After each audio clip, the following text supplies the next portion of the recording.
everyone, this is Zainul Arfin from tutorial.pk and I'm going to be your biology instructor for the rest of this session. और इस session में हम बात करेंगे आपके chapter 1 that is introduction to biology की, और उसके जो एक्सरसाइज के क्वेश्चन आंसर्स हैं और MCQs हैं उनको डिटेल में डिस्कस करेंगे. सबसे पहले हम जो है वो MCQs को डिस्कस करेंगे. तो आपकी जो बुक है उसका फर्स्ट MCQ है, members of the same species living in the same place at the same time makes a.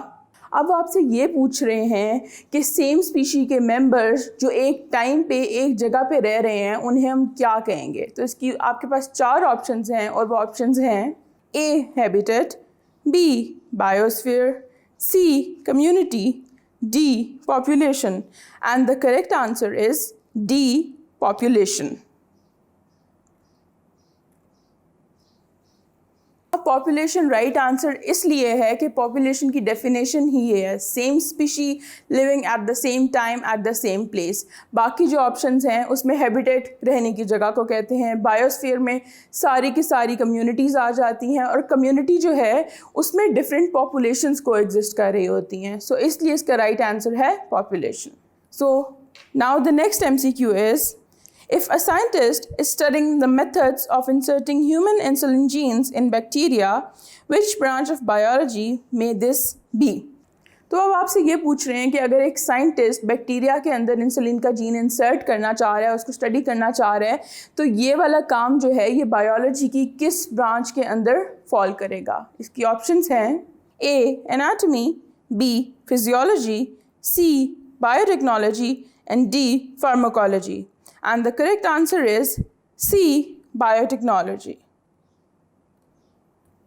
Biotechnology is the right answer क्योंकि बायोटेक्नोलॉजी में हम यही स्टडी करते हैं कि हम किस तरह से लिविंग ऑर्गेनिजम्स को यूज़ करते हुए उनकी प्रैक्टिकल एप्लीकेशन को देख के लिविंग ऑर्गेनिजम्स को यूज़ करते हुए कैसे हम मैनकाइंड की वेलफेयर के लिए चीज़ें बना सकते हैं.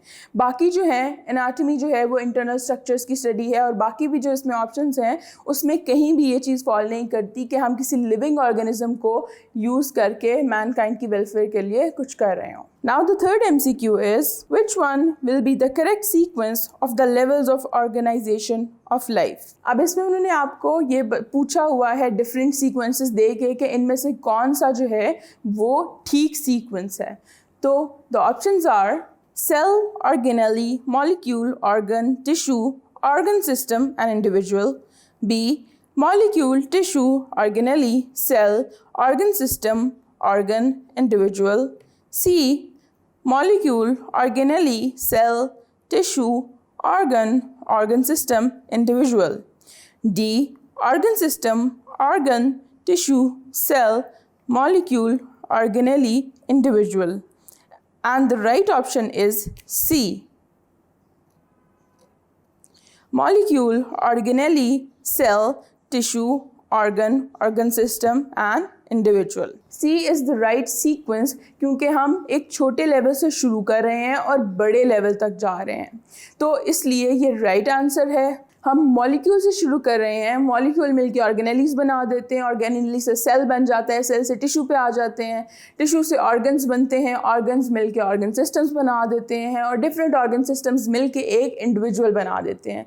बाकी जो कोई भी सीक्वेंस है वो करेक्ट नहीं है, उसमें छोटी चीज़ बड़ी में फॉल नहीं करी और डिफरेंट तरीके से वो मिलके एक नया लेवल ऑफ ऑर्गेनाइजेशन नहीं बना रहे. That's why C is the right answer.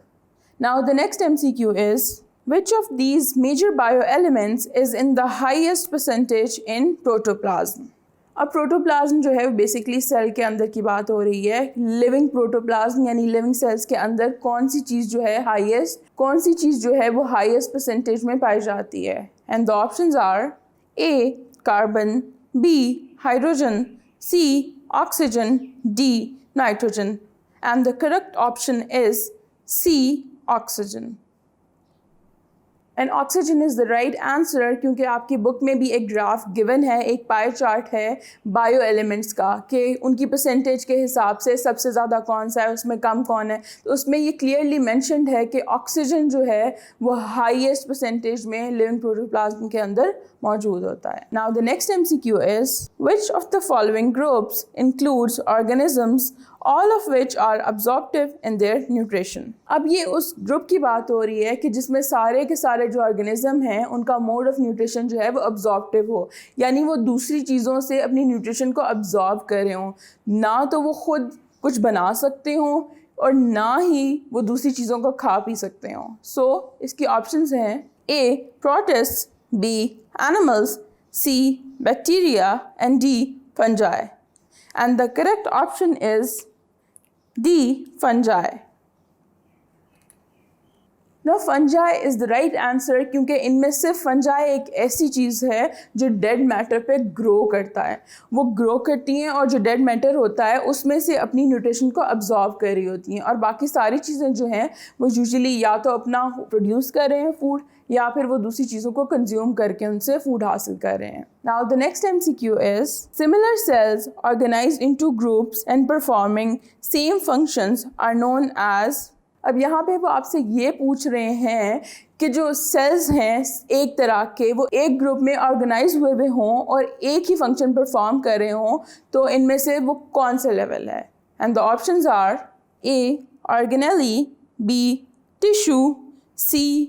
Organ and D. organ system. And the correct option is B. tissue. Now tissue is the right answer क्योंकि सिमिलर सेल्स जो हैं मिलके वो एक टिश्यू बनाते हैं और उस टिश्यू का यूजुअली एक ही फंक्शन होता है, जबकि बाकी जो ऑप्शंस हैं ऑर्गेनेलीज जो हैं वो बहुत छोटे होते हैं और सेल के अंदर होते हैं, तो वो तो जवाब उसका तो सवाल ही पैदा नहीं होता. ऑर्गन जो है उसमें डिफरेंट तरह के टिश्यूज़ मिलके ऑर्गन बना होता है और ऑर्गन सिस्टम तो फिर एक और नेक्स्ट लेवल है जिसमें डिफरेंट ऑर्गन्स होते हैं. So tissue is the only correct option over here. The next MCQ is which of these make the glandular tissue in animals. अब हमारे पास इसमें टिश्यूज़ गिवन हैं कि इसमें से कौन सा टिश्यू जो है वो एनिमल्स में ग्लैंडुलर टिश्यू भी बनाता है. And the options are A. epithelial tissue, B. muscular tissue, C. connective tissue and D. nervous tissue. And the correct option is A. epithelial tissue. Now A. epithelial tissue is the right answer क्योंकि जो epithelial cells होते हैं वो हमारी skin पे भी होते हैं और हमारी स्किन में होते हैं sweat glands. तो आप इस तरह से याद रख सकते हैं क्योंकि epithelium is स्किन के ऊपर वाली लेयर और उसमें हैं ग्लैंड्स, स्वेट ग्लैंड्स, इसलिए ये जो एपिथेलियल टिश्यूज़ हैं that is the right answer क्योंकि इनमें स्वेट ग्लैंड्स होते हैं. सिर्फ ऐसा ही नहीं है कि ये सिर्फ हमारी स्किन पे भी होती है. एपिथेलियम जो है वो हमारे बॉडी के अंदर भी, ऑर्गन्स के अंदर भी, जहाँ जहाँ पे कोई सिक्रीशंस बन रही हैं वहाँ पे भी एग्जिस्ट करती है. बट इसको ईजीली याद रखने के लिए ये सबसे आसान तरीका है कि आपकी स्किन जो है वो एपिथेलियल सेल से बनी होती है और वो स्वेट को सिक्रीट करती है.